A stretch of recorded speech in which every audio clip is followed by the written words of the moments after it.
স্বাগতম। আপনারা দেখছেন আমাদের আজকের বিশেষ নিউজ রিপোর্ট। আজকের ভিডিওতে আমরা আলোচনা করব ইসমাইল হানিয়া হত্যাকাণ্ড, তুরস্কে বিক্ষোভ এবং মধ্যপ্রাচ্যের বর্তমান পরিস্থিতি নিয়ে। এই ভিডিওটি বিস্তারিত বিশ্লেষণমূলক হবে, তাই শেষ পর্যন্ত দেখতে থাকুন। ইসমাইল হানিয়া ছিলেন হামাসের রাজনৈতিক শাখার প্রধান। তিনি ফিলিস্তিনের গাজা উপত্যকায় জন্মগ্রহণ করেন এবং ছাত্র অবস্থায় রাজনীতিতে যুক্ত হন। তার নেতৃত্বে হামাস একটি শক্তিশালী রাজনৈতিক ও সামরিক সংগঠনে পরিণত হয়। সম্প্রতি ইসরায়েলি হামলায় ইসমাইল হানিয়া নিহত হয়েছেন। ইসরায়েলি ডিফেন্স ফোর্স IDF জানায় এটি একটি পরিকল্পিত এবং সুনির্দিষ্ট হামলা ছিল। ইসমাইল হানিয়া ছিলেন হামাসের প্রধান নেতা এবং ফিলিস্তিনিদের স্বাধীনতার আন্দোলনে এক মুখ্য ভূমিকা পালনকারী ব্যক্তি। তার নেতৃত্বে হামাস বিভিন্ন সময়ে ইসরায়েলের বিরুদ্ধে বিভিন্ন সামরিক অভিযান পরিচালনা করেছে। ইসমাইল হানিয়ার মৃত্যুতে ফিলিস্তিনি জনগণ এবং হামাস সদস্যদের মধ্যে বিশাল শোক ও ক্ষোভের সঞ্চার হয়েছে। হামাস ঘোষণা করেছে যে তারা এই হত্যার প্রতিশোধ নিবে এবং ইসরায়েলের বিরুদ্ধে নতুন আক্রমণ চালাবে। ফিলিস্তিনে বিভিন্ন স্থানে বিক্ষোভ ও সংঘর্ষের খবর পাওয়া গেছে। ইসমাইল হানিয়া হত্যার প্রতিবাদে তুরস্কের ইস্তাম্বুলে হাজার হাজার মানুষ রাস্তায় নেমে এসেছে। বিক্ষোভকারীরা তাদের হাতে ইসমাইল হানিয়ার ছবি এবং বিভিন্ন প্রতিবাদী ব্যানার নিয়ে মিছিল করছে। তুরস্কের প্রেসিডেন্ট রিসেপ তাইয়েপ এরদোগান এই হত্যাকাণ্ডের কঠোর সমালোচনা করেছেন। তিনি ইসরায়েলের কর্মকাণ্ডকে অমানবিক এবং বেআইনি আখ্যা দিয়ে বলেছেন, তুরস্ক ফিলিস্তিনিদের পাশে আছে এবং তাদের স্বাধীনতার জন্য সংগ্রাম চালিয়ে যাবে। তুরস্কে এই বিক্ষোভ আন্তর্জাতিক মহলে আলোচনার সৃষ্টি করেছে।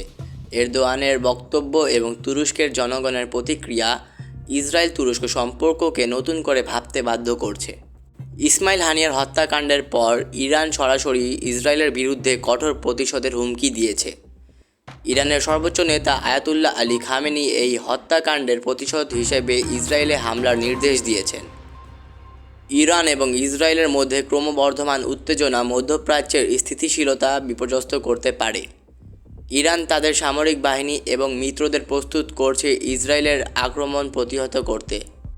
লেবাননে ইসরায়েলি হামলার পর হিজবুল্লাহ ইসরায়েলের বিরুদ্ধে প্রতিশোধমূলক হামলার হুমকি দিয়েছে। ইসরায়েলি সেনাবাহিনী হামাসের সামরিক শাখার প্রধান মোহাম্মদ দেইফের হত্যার দাবি করেছে।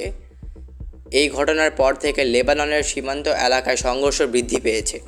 বিশেষজ্ঞদের মতে মধ্যপ্রাচ্যে যে কোনো সময়ে বৃহত্তর যুদ্ধ শুরু হতে পারে। ইরান, ইসরায়েল, হামাস এবং হিজবুল্লাহর মধ্যে ক্রমবর্ধমান উত্তেজনা নতুন সংঘাতের দিকে নিয়ে যাচ্ছে।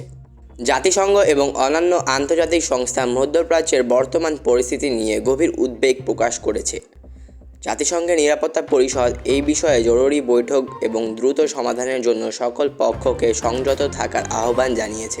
বিশ্ব নেতারা এই হত্যাকাণ্ডের নিন্দা জানিয়েছেন এবং মধ্যপ্রাচ্যের স্থিতিশীলতা বজায় রাখার আহ্বান জানিয়েছেন। আমেরিকার প্রেসিডেন্ট ও ইউরোপীয় নেতারা এই ঘটনার নিন্দা করেছেন এবং সকল পক্ষকে সংযত থাকার আহ্বান জানিয়েছেন। ইসরায়েলের এই হত্যাকাণ্ডের পরে মধ্যপ্রাচ্যের স্থিতিশীলতা বজায় রাখার প্রচেষ্টা আরও কঠিন হয়ে পড়ছে।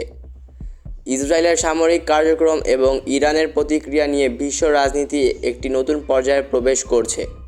আজকের জন্য এইটুকুই। দেখা হবে পরের ভিডিওতে। ততক্ষণ ভালো থাকুন এবং আমাদের সঙ্গে থাকুন।